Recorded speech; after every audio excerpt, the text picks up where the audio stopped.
Vita soniny maraina teo teny Antaninarenina teny ny fifanarahana findramam-bola avy amin'ny JICA hoentina mitarana ny Seranatsambo Thomas Nomo no antony ny ndramana ity vola ity araka izao tato-baovao hoentin'ny Claude Solution sy tahina rary sansa.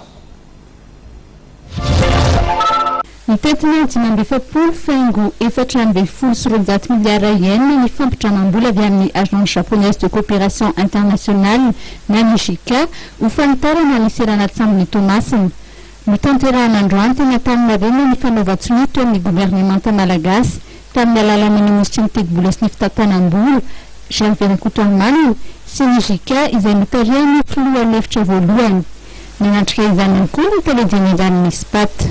Eo amin'ny 630 millions de dollars zany ny total be ny quanti tetika asa ity ka ao anatin'izay dia 411 millions no entin'ny JICA. Misy ihany koa nefa ny entin'ny fanjakana malagasy sy entin'ny SPAT zany zava-dehibe tokoa ty tetika asa ity satria ity zany no ahafahantsika manana zareo karazana manana infrastructure sara amin'io zany mamaly ny tena fivoarany arapeko areny satria misy foana zany fivoarany zany ary izao tsika mieritreritra zavatra maro samihafa eto Madagasikara mbo ampandrosoana zany ny firenena toy nireny fisininy mety eritreretina ny zone économique spéciale sy mahakasika ny rehetra an'izay eo ihany koa ny fivezivezen'ny entana zay efa fantatra fa betsaka toa aty amin'ity Océane Indiana ity.